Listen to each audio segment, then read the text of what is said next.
I ventured out this year. I left my job as the chief product officer at Dribbble to start a brand new company. And that company is gigantic. My goal is to help you master the new influential disciplines that are driving results within organizations, like product leadership taught by Ben Foster, the former CPO at Whoop. It's not just video courses. We're combining video lectures with take-home assignments and exercises, and then small group mentorship to really help level you up, and all at a cost that most companies' learning and development budget covers. So if you're interested, go to gigantic.is, that's gigantic.is, sign up for a course, and I'll walk you through everything that you need to know. And if you enroll and let me know that you heard about this on Rocketship, I've got a special discount for you.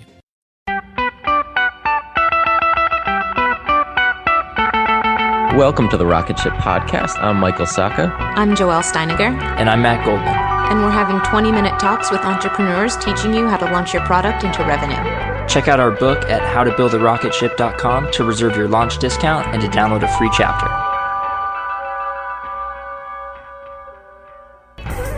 Today on the podcast, we talked with Conrad Egusa, former VentureBeat writer and founder of Publicize. He shared with us his incredibly effective process for getting press in big publications, and none of it requires hiring a PR firm, having existing relationships with journalists, or any of the other myths you thought to be true. Super actionable advice in this episode.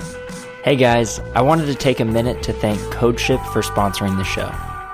CodeShip makes continuous deployment simple and easy, and we've actually been happy customers of theirs for a very long time. You should go to codeship.io/rocketship to check out videos and tutorials all about how you can start using CodeShip to deploy your product in a better way. We'd also like to thank InVision app. InVision is by far the best prototyping and collaboration tool on the market. I can personally say I can't imagine delivering another design comp without it. It made collaborating with our entire team incredibly easy, and the annotation tool alone saved us hours of back and forth. Go to invisionapp.com/rocketship and sign up to get their starter plan free for 90 days. This comes complete with unlimited screens and unlimited collaborators. Trust me, this is an essential tool for teams of all sizes. Welcome to the Rocketship Podcast. We're here with Conrad Egusa. He is a former VentureBeat writer, the founder of Publicize, a co-owner of the news publication Columbia Reports. Conrad, welcome. Thank you so much for having me. Absolutely. So give us the quick pitch of Publicize. Publicize was started because I think traditionally the PR industry is a little broken. Most firms charge about $10,000 a month with 6-month retainers. And it's not really affordable for most startups. And the thought I had was, could I create the same service, but as opposed to a 6-month retainer, offer it month to month, and offer it for $4.99 a month? And it's grown pretty quickly since I guess about a year that we started it. Amazing. So we were really excited to have you on to talk about getting PR as a startup. And you have kind of an interesting angle on it. Kind of fill us in on your background at VentureBeat and some of the stuff that you've learned. Yeah, I think when I was writing at VentureBeat in New York, I had a lot of friends asking me to write about the startups. And in many cases I wanted to, but I felt that they were approaching me in such... even as their friend in a really wrong way. And I think in general, most startups don't know how to get their startups featured on TechCrunch, on Mashable, on these sites. And there really is a specific process that I hope to kind of talk about and teach as much as I can. I think two of the things I hope to get across is that I don't think an entrepreneur needs to work with a PR company to get the type of PR that they're looking for, and also that they don't even necessarily need the relationships with journalists to get the type of press if they follow the right process. So we all have startups. What is one of the first steps that we would take in terms of figuring out what our PR angle is?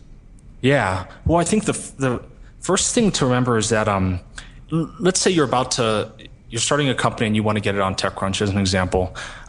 You need an announcement to be featured on those sites. So at VentureBeat, I had a lot of friends come up to me and they say, "Conrad, can you write about my company?" And I'd say, "Sure." what do you have to announce? And they would say, Conrad, I don't have anything to announce. And I'd say, well, if you don't have anything to announce, I can't write anything. So the next question is, people would say, well, what type of announcements would typically get on TechCrunch? And a startup will traditionally have this type of life cycle. On day one, they launch their company. That's their first announcement. Typically 10 to 12 weeks later, they might, let's say, raise 50,000 or 100,000 in angel funding. So that's their announcement that they make. 10 to 12 weeks later, they might launch, let's say, a new product. Let's say it's a mobile application.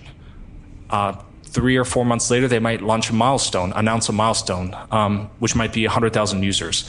So your goal, you can kind of map out the next year, maybe 3 or 4 announcements that you really want to highlight. And your goal as a startup founder is to try to optimize your PR and media coverage for each of these announcements as much as possible. This episode is brought to you by Miro. So when I was at Dribbble, over the 6 years, there was one tool that we would always use when we were doing cross-team collaboration. Whenever the collaboration started to get complex, we would bring in Miro. It made it incredibly easy to align stakeholders across regions and time zones and definitely teams with ease. And we were able to do all of that while being a completely remote team. It also has integrations into Jira, Azure, Rally, a lot of the tools that you're using already for product management and engineering. So you can import tasks from them as native cards, and it helps you see the big picture. It also helps stakeholders to understand what work needs to be done. It was incredibly valuable. And then they even have an estimation app that gives you a clear understanding of the work scope, lets you identify gaps, and then it has the ability for you to set clear expectations for delivery, especially when you're working across functions. So your first 3 Miro boards are free forever when you sign up today. Go to Miro.com/podcast. That's Miro.com/podcast. So if you're not raising money, what is important? Like we don't have 100,000 users. We haven't raised any money. We do have cool products that may be interesting, but what other kind of angles have you seen that work? Yeah. Well, I think the one of the mistakes a lot of founders make is they think that the only time they can reach out for media coverage is only for funding announcements. Even when you're about to launch your company, I'd recommend reaching out to TechCrunch and these sites, or even a different product or a mobile app as well. I think in terms of the angle, there are many other, but I think even more importantly that the angle, it's that you make the story as large as possible. So what I usually like to say is, do you know how when you're about to go to sleep or you're about to go to the gym, you kind of daydream about your company, right? You think like, wow, in 3 years we're going to have like, X number of employees and we're going to be in this like really nice office or whatever it is, right? Mm-hmm. So when you reach out to a journalist, that's what you want to talk about. Okay. You don't want to talk about, because they can visit your site and say like, hey, I see, like I could visit, for example, HookFeed and say, hey, I know what the product does. I get it, right? But what's really interesting about the story is, hey, well, where do the founders want to take it 2 or 3 years? How are they going to make it a really big company? So another example of that is I founded a co-working space in Colombia, and it's called Espacio, and we got on TechCrunch, BBC, and a few other publications. And when I reached out to TechCrunch, I didn't say, hey, we're starting this co-working space. It has here are the features. It has 40 desks, whatever it is, because that's not really interesting. Co-working spaces open all the time. But what I tied it into was, hey, we're opening this co-working space to turn this city into the Silicon Valley of Latin America. Okay. That was like the big story that I tied it into. That was like the mission of the company. So that's what I would always encourage founders to kind of they're probably already thinking about it. Just translate their dreams onto paper, I suppose. And it's okay to kind of project, is what you're saying, because I mean, absolutely, you haven't made it the Silicon of Latin America yet, right? But it's okay to project absolutely. That mission statement, and journalists will respond to that. They won't say, "Well, this is BS." Oh, I mean, absolutely, and I think it also helps if you have a few data points to back it up. So, as an example, with with Medellin, I didn't just say, hey, we want to turn Medellin into Silicon Valley of Latin America. What I said was, Medellin just won the most innovative city on the planet. Like, that was kind of one data point. So there was something kind of backing it up. Or if you were looking to disrupt an industry, you could say something like, hey, well, this industry most people don't know is $20 billion worth according to XYZ. So at least they'd have some data points that'd be a little more valid. Okay. So if you were going to take hook feed to TechCrunch or VentureBeat, what kind of angles would you be asking Matt and Joel for? Yeah, I would say the first thing would be is where do you see the I guess I'd ask you similar to what I just mentioned. Like when you're about to go to sleep and you're daydreaming about the company, what do you see exactly? Where do you see the company going? In a year from now, as an example. Right, and I'm just even thinking practically about this. Like, say we were going to sit down right now and write a press release. The main announcement that you mentioned before would be that we just launched. But aside from that, do you jump into like your vision for where you're going to take it immediately on that launch announcement? Yeah. So what I would recommend you do is say something like Hookfeed launches aims to revolutionize customer analytics. Exactly. Right. Yeah, reimagine whatever it is. And that was a good example, kind of customer analytics, how like, hey, you guys are starting off on Stripe, but at the same time you have these kind of bigger plans. Right. Because when you think about it, even like every single company, whether it's Facebook or Twitter, started off very small. And then would you recommend pulling in some of those external data points like the analytics industry, XYZ, or things about the market, or is that more in the hands of the journalist who's writing the article? I absolutely recommend. So when you think about it, most journalists, so let's say you contact Mashable, a lot of the journalists are paid per article. And they know pretty early on, hey, is this article that you send me going to take me 20 minutes to write? Is it going to take me 4 hours to write? And so your goal is kind of to look at the article that they're going to write and basically reverse engineer it into a press release. And what I mean by that is, let's say you talk about wanting to disrupt an industry. Well, like the journalist is probably going to have to find data points about that industry, about how big it is, how much money. So if you can do that ahead of time and research that information and send it to them, you're basically reducing the friction that it takes for them to write the article, which is a really good thing. Right, that makes a lot of sense. So what are some key points in this press release that we need to hit when we're sending it in that makes a journalist's life easier? Yeah. I would say any research and numbers on the market. So a lot of people, if you say something similar to, hey, this is a very large industry, well, what does that really mean? Okay. As opposed to saying tangible numbers. And you're not going to write large industry, right? You're going to go find out the market size before you put out the article? Okay. Yeah. The other thing that's really important to highlight contacting a journalist is 1 to 2 points of social proof. So what happens is a lot of entrepreneurs would contact TechCrunch and they'd say, hi, my name is Tim. I'm a bootstrapped entrepreneur. But the thing is, there are probably 25 million other if not more, bootstrapped entrepreneurs in the US. So that doesn't really differentiate yourself. As opposed to if you say, hey, like my name is John, I'm a Y Combinator entrepreneur. So immediately they think, or I'm a Stanford graduate. Immediately they have kind of maybe they have friends who graduated from Stanford. They have this kind of connection. Mm-hmm. So if possible, I'd recommend kind of thinking about 1 or 2 points that really differentiate yourself that can be very concise. And one of the things that's important is you don't need to have graduated from Harvard or have gone through Y Combinator. Another company that I helped, his point of social proof was that he was a 65-year-old founder. So we led with that. We said, the announcement was 65-year-old founder, launches this company, and that's what really made it interesting. So the second step after writing a press release, how do you get it in the hands of the journalists? And is your goal to just play the numbers game? Like, do you want to get it in as many hands as possible? Do you want to be really selective with who you send it to? What's your strategy there? So to answer the first part, it's really important that you email any journalist. So at VentureBeat, a lot of people don't understand that about 50% of our stories that we covered were sent to tips@venturebeat.com. And most publications will have these emails, tips at TechCrunch, for you to send stories to. And a lot of people think they're not read, but those are read every day. Other people, there's kind of a misconception with PR syndication sites, like PR Web as an example. Those basically, you put a press release and it syndicates. I've never known of a journalist from a leading publication who said, hey, I just saw this interesting story on PR Web and I'm going to cover it, as an example. This isn't to say there's no validity to using those sites, but like, you shouldn't use a site like PR Web expecting a journalist to find it and cover the story. At least I think in the tech industry.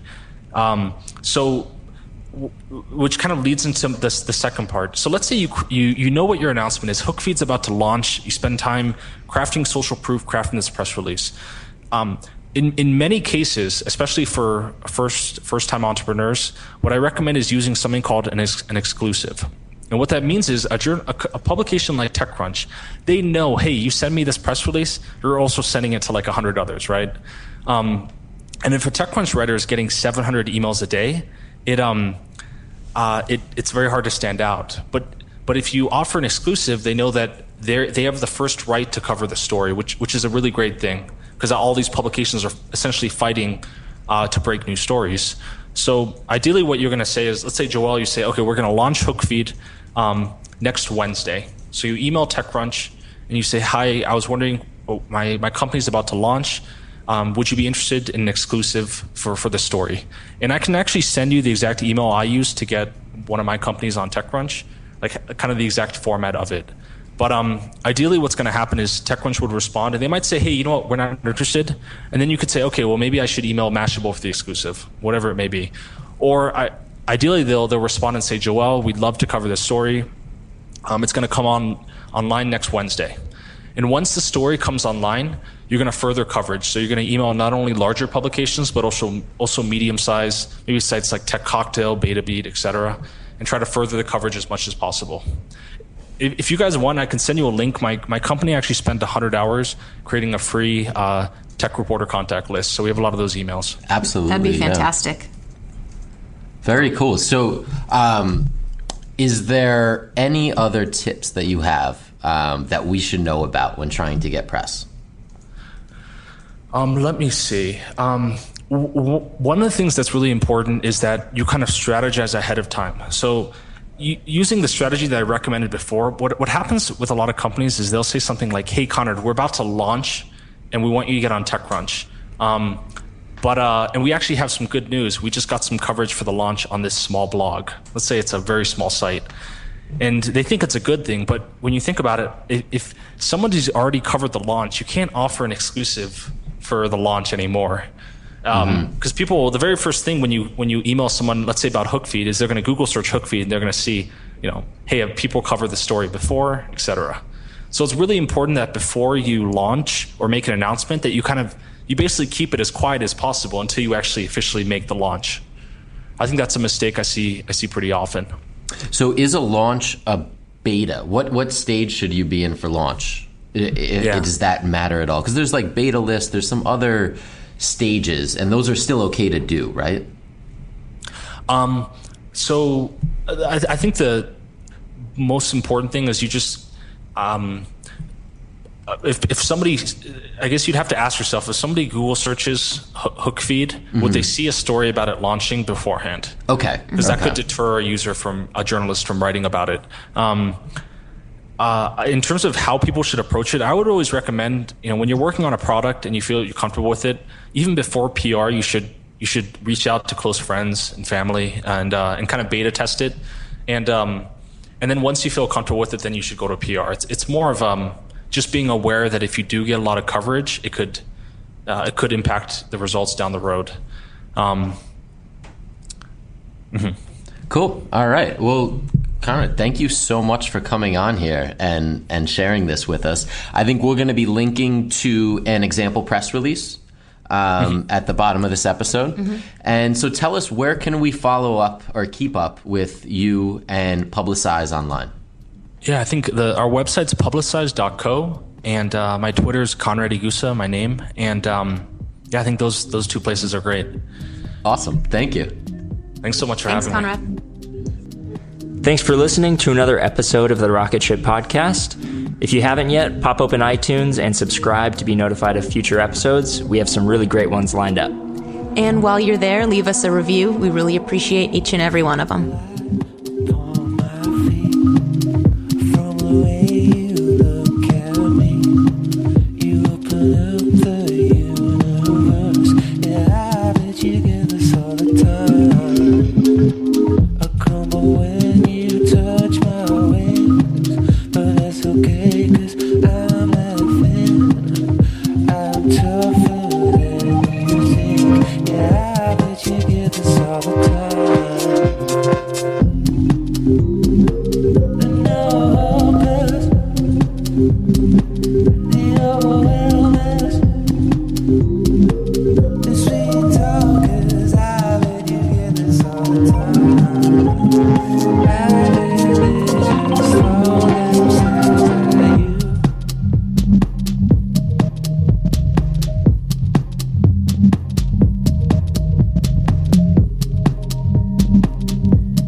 Hey, my name is Lovan Rumpf, and I've been working my ass off as a celebrity stylist by day and a podcast host by night. At the Low Life Podcast, it's all about keeping it real. We're talking fashion, beauty, to religion, sex, drugs, mental health. I mean, there's no topic off limits here, and vulnerability is mandatory. You can find my podcast, The Low Life, that's L-O, no W, everywhere and anywhere you listen to your podcasts. New episodes are out every Thursday. We'll see you then.